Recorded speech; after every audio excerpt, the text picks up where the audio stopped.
Kira-kira ini anak-anakku yang tercinta, cantik-cantik dan ganteng bisa selawatan? Bisa? Jawabnya masih kurang semangat. Bisa? Bisa.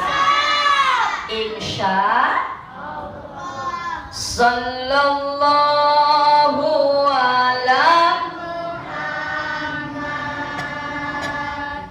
Sallallahu alaihi wasallam. Sallallahu ala Muhammad. Sallallahu alaihi wasallam. Ibu, bunda sama ayah mana suaranya? Hah? Kenapa? Oh, anak-anak tadi disuruh. Oh iya, salah saya kali ya. Ayo ibu dan bapak, ayah bunda.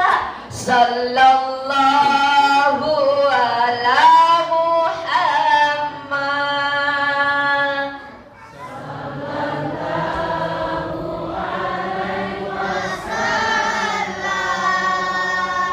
Sallallahu ala Muhammad. Sallallahu alaihi wasallam. Ya Nabi salam alaika. Ya Rasul salam alaika. Ya Habib salam alaika. Salawatullah alaika. Jamaah? Oh jamaah?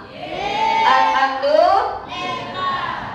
Bunda, ayah sekalian promosi sering-sering nonton Islam itu indah ya. Biasa lihat saya? Kemarin, makanya saya baru pulang tadi jam 1, Rabu kemarin live syuting. Insya Allah nanti kalau nggak Sabtu depan, hari Minggu depan ada juga. Jadi bolak-balik, makanya masih ngantuk-ngantuk. Padahal tadi saya tanya, ibu bapak ada yang ngantuk, padahal saya sendiri yang ngantuk. Masya Allah. Di dalam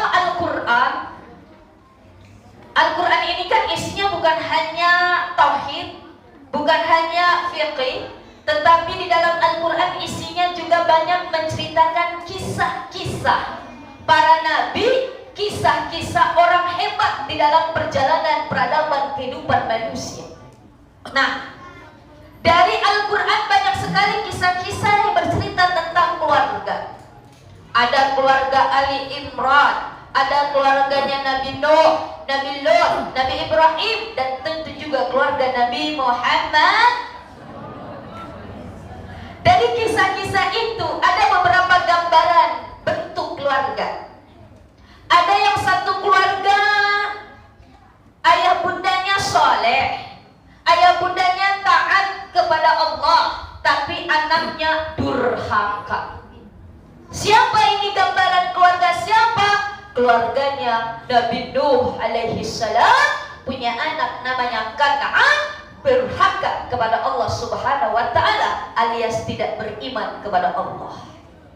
Jadi kalau kita dalam kehidupan nyata ada semacam itu bentuk keluarga, wajar. Kenapa? Itu pun pernah dialami oleh para nabi. Ada gambaran anaknya soleh, anaknya taat, tapi apa? Orang tuanya durhaka. Siapa gambaran keluarga seperti ini? Mohon maaf, contohnya Nabi Ibrahim soleh, tapi punya ayah bapak azar, penyembah berhala. Ada istrinya soleha, taat kepada Allah, tapi suaminya durhaka. Contoh siapa? Contoh keluarga Fir'aun.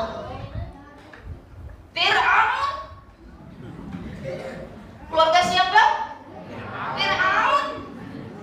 Istrinya Asia taat kepada Allah, mengikuti agama Nabi Musa alaihissalam, tapi apa? Punya punya suami, bukan hanya durhaka, tapi dia apa? Mengaku-ngaku sebagai Tuhan.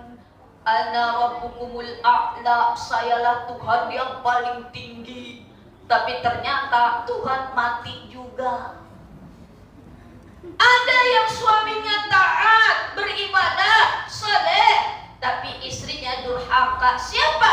Contoh Nabi Lut alaihi salam. Istrinya durhaka kepada Allah. Tapi ada keluarga, anaknya soleh, anaknya solehah, istrinya soleh, suaminya soleh, orang tuanya soleh. Siapa? Ini pun mohon maaf jadi contoh untuk kita. Walaupun bapaknya durhaka, tapi dia punya keluarga kecil, istrinya solehah, anaknya soleh-soleh. Siapa? Yaitu contoh keluarga Nabi Ibrahim alaihis. Kira-kira kalau kita ingin punya keluarga, keluarga seperti siapa, Bu? Bunda ingin seperti keluarga siapa? Nabi Ibrahim. Tapi ingat Bunda, Nabi Ibrahim punya istri 2.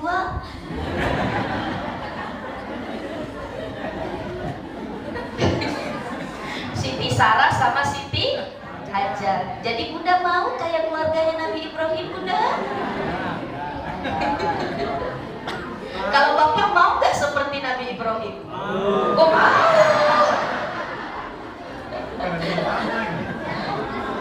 Kalau Mbak Ibu mau, Bunda mau? Gak apa-apa lah, jangan seperti Nabi Ibrahim. Yang penting satu, Masya Allah ya Rahman. Nah, Nabi Ibrahim ini menjadi contoh, menjadi apa? Menjadi uswah, menjadi teladan dalam membentuk keluarga.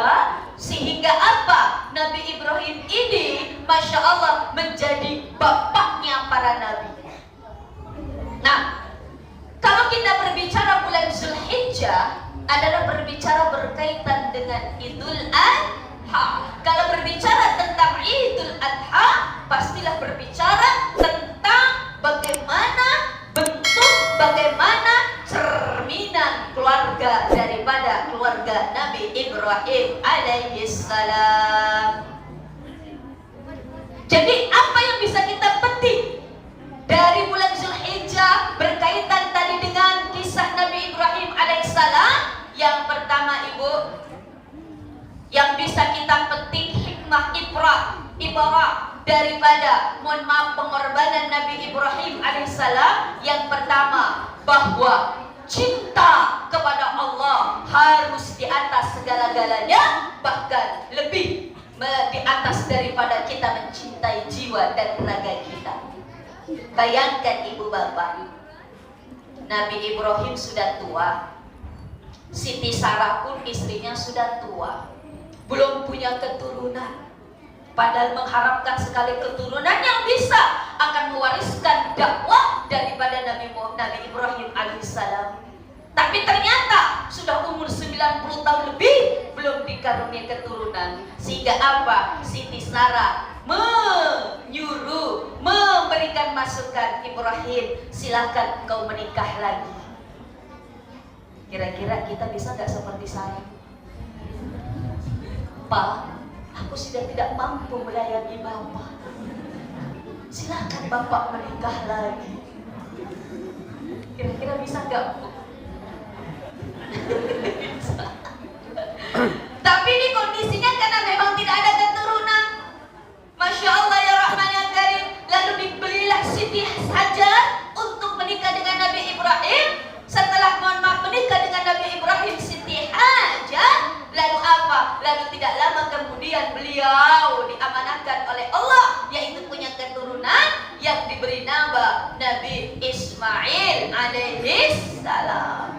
Setelah lihat nih, Nabi Ibrahim berlari-lari, bermain-main, bersedekah dengan putranya yang berasal dari istri yang lain, Siti Sarah keluar kewanitaannya, cemburu. Jadi sehebat apapun wanita, sekuat apapun, pasti ada rasa cemburu. Ibu, kira-kira masih ada cemburu gak sama suami tak? Kalau masih berarti masih cinta. Kalau sudah degagak, berarti tidak ada cinta di hati ibu. Masya Allah. Ini apalagi perempuan. Kalau perempuan kan insting, mohon maaf, lebih menitik beratkan kepada perasaan. Kalau laki-laki logika. Masya Allah. Sehingga apa? Siti Sarah pun mohon maaf cemburu. Dia bilang, Ibrahim, tolong jauhkan istrimu Hajar dengan anaknya, karena itu membuat luka di hatiku. Walaupun aku yang menyuruh adalah aku untuk menikah lagi, tapi ada rasa sakit di dalam hati. Akhirnya apa? Siti Hajar pun Masya Allah dijauhkan dari Nabi Ibrahim. Di mana? Beliau pun Siti Sarah di Mesir, beliau pun mohon maaf harus pindah ke Makkatul Mukarramah, daerah tandus yang belum ada penduduknya. Masya Allah. Ditinggal di situ. Ketika Nabi Ibrahim pergi meninggalkan Siti Hajar dan Ismail tidak menoleh-noleh. Kenapa? Karena kalau menoleh itu nanti akan membuat sedih Nabi Ibrahim. Sehingga Nabi Ibrahim kata Allah, jangan engkau menoleh, nanti engkau akan terenyuh, engkau akan tergugah hatinya. Sehingga pergi saja. Dan Siti Hajar mengejar, Ibrahim, kenapa engkau tinggalkan kami di daerah yang tandus, yang tidak berpendudukan, yang tidak ada penduduknya? Di sini gak ada siapa-siapa.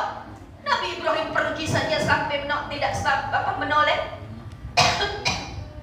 Lalu apa? Siti Hajar bertanya, Ibrahim, apakah ini perintah dari Allah?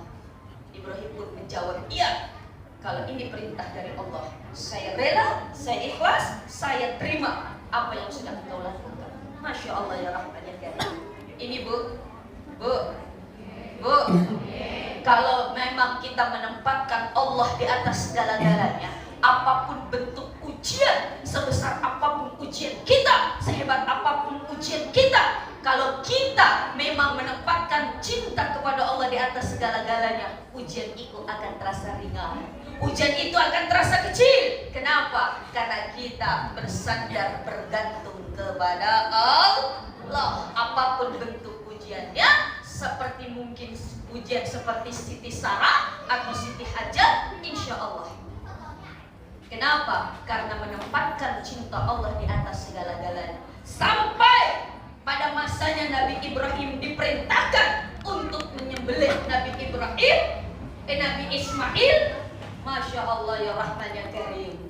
Inilah menempatkan cinta Allah di atas segala-galanya. Dia pun rela, dia pun mohon maaf ikhlas, istrinya ikhlas, anak-anaknya ikhlas, karena ini adalah ketetapan Allah. Lihat, ketika cinta kepada Allah di atas segala-galanya, iblis menggoda. Pertama Siti Hajar, Hajar, anakmu mau disembelih, anakmu mau dipotong, mau kamu diam aja. Kata Siti Hajar, kalau ini perintah dari Allah, melebihi ini pun saya akan kerjakan. Gagal. Dia bujuk lagi, mohon maaf Nabi Ismail, kamu mau disembelih kok kamu diam aja, malah senang-senang. Apa jawabannya? Sama dengan jawaban ibunya. Sehingga gagal godaan iblis. Ketiga, dia goda lagi Nabi Ibrahim, ini anak yang engkau damba-dambakan, kenapa engkau mau sembelih? Nabi Ibrahim pun menjawab sama. Makanya orang jamaah haji ada melempar jumroh 3 kali, ula, wusta, Aqabah. Kenapa? Ini cerminan gambaran ketika apa? Siti Hajar melempar iblis yang menggoda, Nabi Ismail melempar iblis yang menggoda, Nabi Ibrahim pun melempar iblis yang menggoda. Makanya ini orang-orang jamaah melempar jumroh 3 kali, ula, wusta, Aqabah. Kenapa? Karena cinta kepada Allah di atas segala-galanya. Mudah-mudahan kita pun bisa tanamkan kepada keluarga kita, bunda, ayah, kepada anak-anak kita. Masya Allah ya Rahman ya Karim. Cinta kepada Allah. Cinta kepada Allah.